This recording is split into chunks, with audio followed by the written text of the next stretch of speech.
Raj, Dr. Indu Agrawal is here. She is chairperson for this session. Please invite her. Yeah. Dr. Indu, please join. Yeah. Yeah. Thank you, JM ma'am, for so kind words. And the topic of my keynote address today is thyroid disorders in pregnancy. As we all know, the thyroid disorders are arguably the most common endocrine disorders all over the world. Around 142 million people they suffer from these disorders, and out of these, 42 million people they are Indians.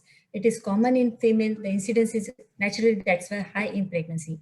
If we broadly classify this disease, there is hypothyroidism and the hyperthyroidism, and both are associated with adverse pregnancy outcomes. They affect the fetal brain irreversibly, and the medications that we use for treating this thyroid disorder, they can cross the placenta and they affect the fetal thyroid gland adversely.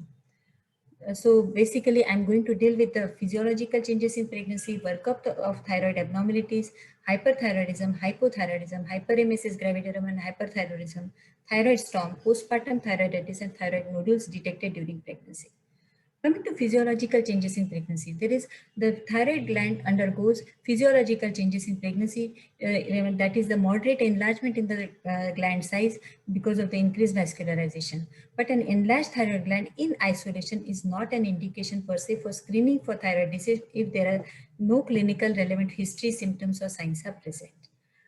Coming to the other physiological changes which we see, there is increase in the level of beta HCG. This pregnancy hormone, it stimulates the thyroid gland since first trimester due to the structural analogy with thyroid stimulating hormone, that is TSH. The thyrotropic activity of circulating beta HCG also causes a decrease in the TSH, serum TSH level in first trimester, so that all the pregnant women, they have lower TSH concentration than the non-pregnant population.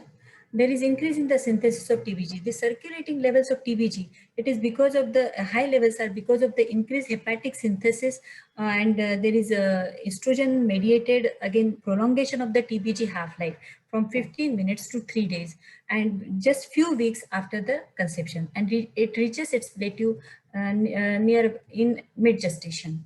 And there is increase in the urinary iodine excretion. It is because of the increased glomerular filtration rate. There is activation of the placental enzymes, that is dehydrogenase 2 and 3, which helps in peripheral conversion, modifies the peripheral conversion of T4 and T3. And there are immunological changes. There is decrease, which helps in decreasing the thyroid antibody level.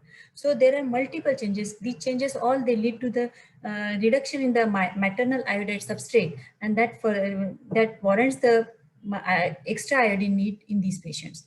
So the maternal iodine requirements are: pregnant women, they require around 229 micrograms per day, whereas the lactating women, they require 289 micrograms per day.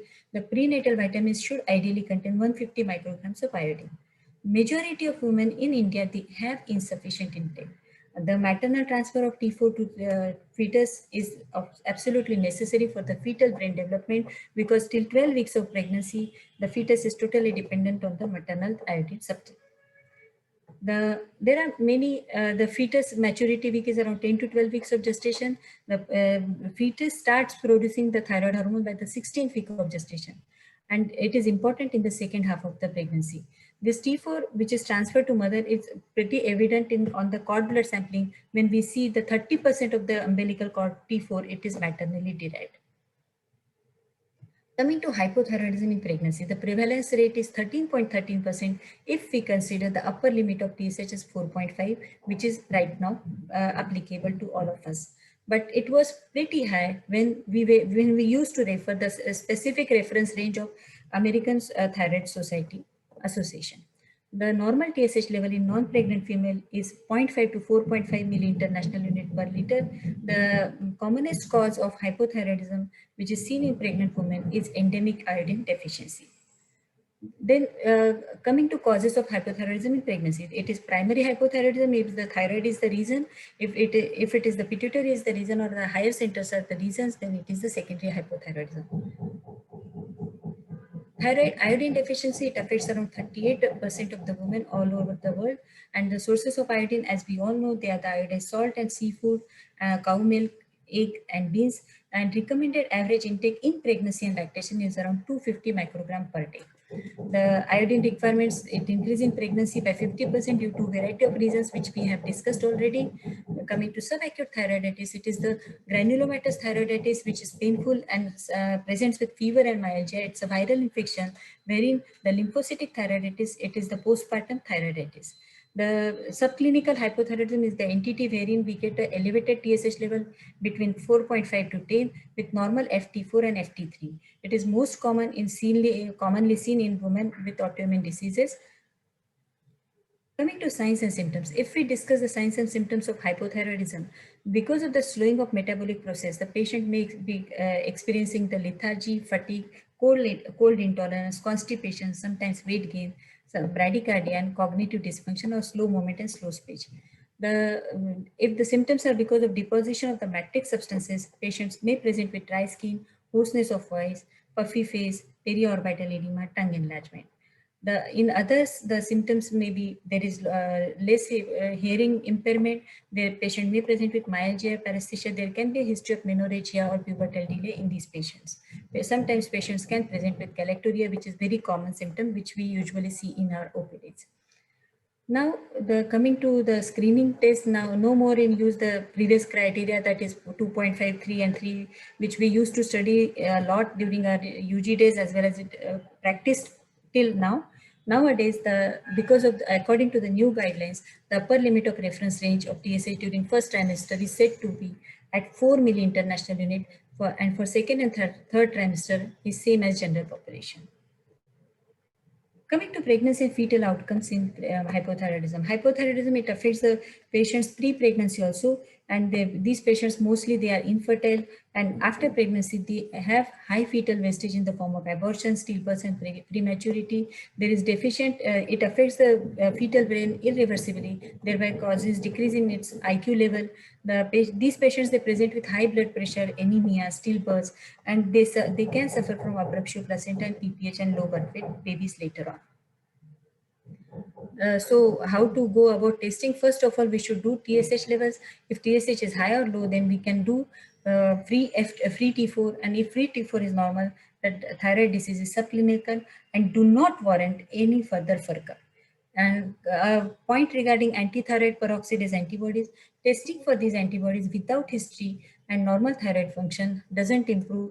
Without history, excuse me, sorry, I'm not able to see it. Yeah. Testing for these antibodies without history and normal thyroid test doesn't improve pregnancy outcomes. Therefore, they are not recommended, which were once upon a time we used to do thyroid antibodies whenever there is history of pregnancy losses in these women. Coming to universal screening for thyroid diseases, it is a gray area. Many people still they do universal screening, but by many organizations, they have shown that there are many studies which have shown that there is no need for doing universal screening. You should do screening only in high risk patients, like if the patient is having is falling under these criteria, like age more than 30 years, there is family history of thyroid, or there is type 1 diabetes, or there is thyroid antibody positivity, or history of thyroid dysfunction or surgery, or goiter, or morbidly obese patients, or history of infertility. So what lab tests we should do during for assessing the thyroid disease during pregnancy? The levels of TSH and thyroid hormones are both used to diagnose the thyroid disease in pregnancy. And if indicated, the first line screening test to assess the thyroid status should be the measurement of TSH only. In cases of suspected hyperthyroidism, total T3 also to be measured, and the level of free T4 should be monitored in pregnant women being treated for hyperthyroidism, and the dose of antithyroid drug should be adjusted accordingly to achieve a free T4 level at the upper end of the normal pregnancy range.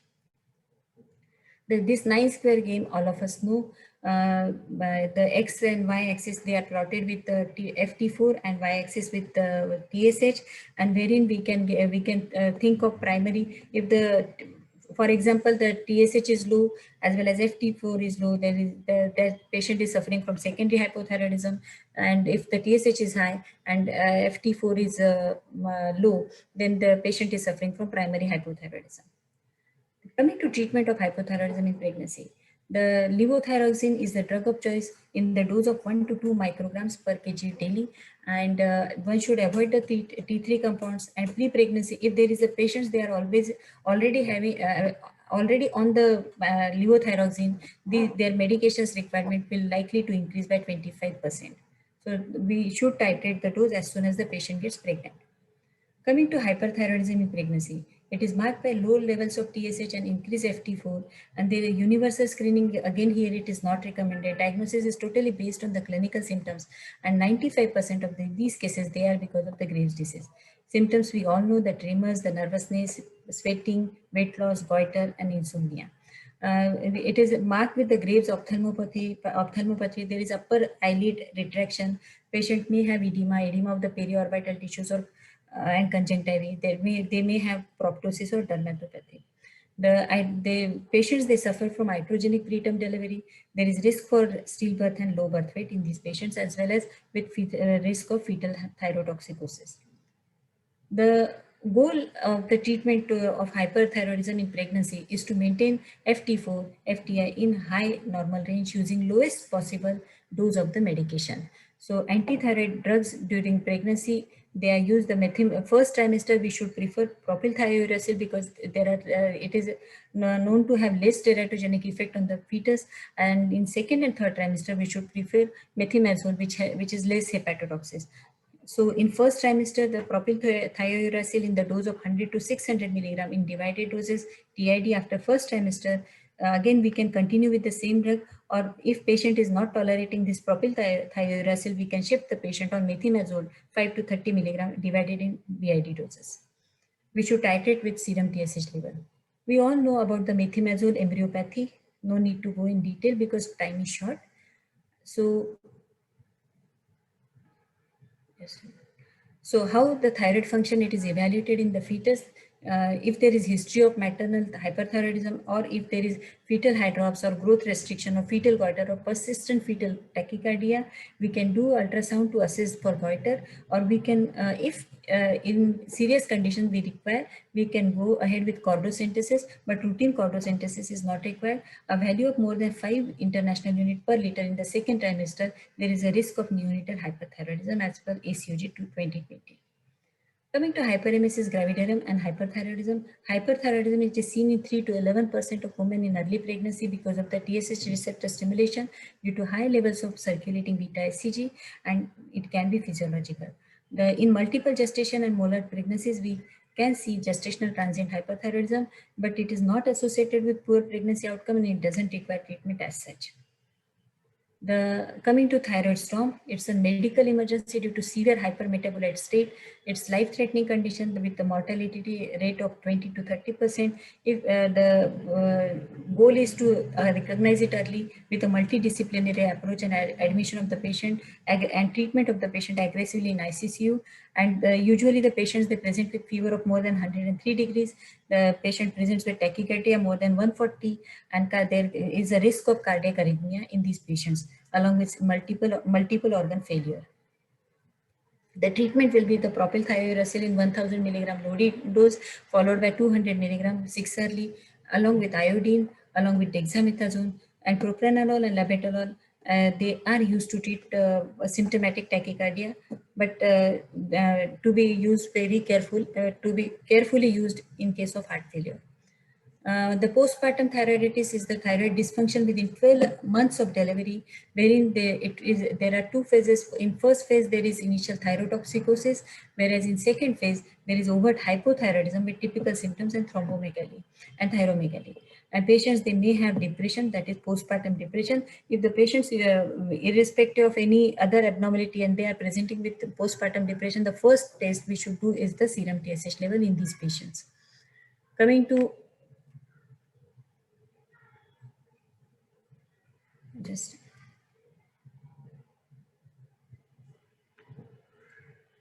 thyroid nodules during pregnancy, the prevalence is 1 to 2%, but most 90 to 95% are benign. The diagnosis is usually by the history and physical examination. It is very evident.